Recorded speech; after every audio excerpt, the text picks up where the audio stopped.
by first, we just got to put some wires back. A Gentleman is a film about everyone who's ever experienced any sort of trauma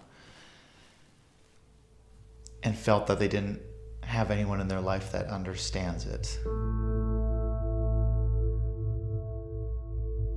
While writing the script, what surprised me was this was not my story.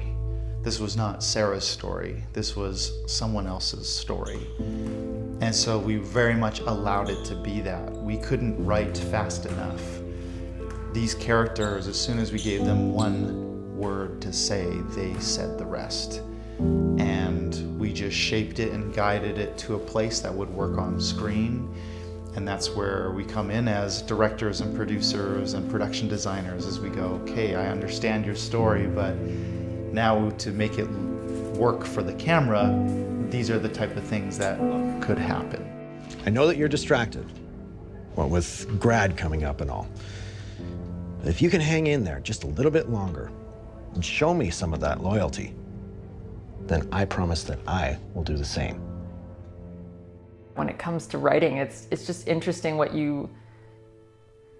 you start out and you realize I'm not speaking my truth, I'm still kind of speaking a disguised, buried down version, and that's the part of writing I think I really have loved and learned so much about, is like speak and like write your truth, like your reality.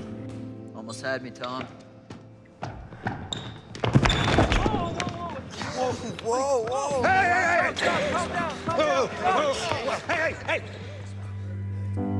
What was really important for the story was to have these characters come to a point where they're supporting each other and they're not antagonists in any way. What Tom doesn't have, Zach has, and what Zach doesn't have, Tom has. Those characters really navigated and pushed us through this whole production. Any time that we had struggles or it felt impossible, Tom and Zach really looked at us and said, you can do this. Hey, Tom, what is it?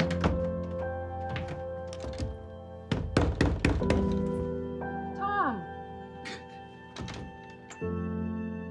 It's about Tom and Tom feeling like he's just reaching out for connection with another human and finding it in his coach, and then his coach just wanting connection himself but not in the same way, and then Tom coming to terms with the fact that he's not as special as he thought, and the same thing has been happening to Zach. What the hell? It's all about trust, remember? The conflict between Tom and Zach is it's a complicated one. And it's coming from a place that neither of them really even is 100% sure where it's coming from. There's a bit of a fight for power and recognition as being the best on the team from Zach's point of view. From Tom's point of view, it's simply a feeling of wanting to belong and feel needed and feel a connection. The biggest thing about abuse is no one wants to get involved, even the people who are involved. They don't want to relive it and talk about it, and so they let it go silent for as many years as possible, to the point where then no one would believe them.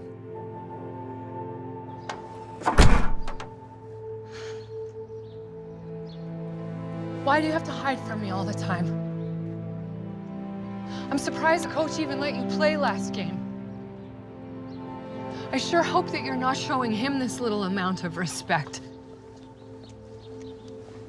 We found our story required something different. It required a strong character, required a strong story arc that would allow any audience member who's watching it to grasp themselves to this character and find a piece of themselves in this story, so that when the story is finally complete, they find strength within themselves or strength to help someone else. I want this movie to impact 11 to 13-year-olds because of my situation, having only wished to see a film like this when I was 11, you know, looking back at my 11-year-old self, seeing a brave person like Tom break into tears in the final scene and decide to talk and speak up about what happened to him, and seeing how cool he is and inspiring he is, I would have wanted to be like him and perhaps vocalize what happened to me. If we can give one child a voice, then we've done our job.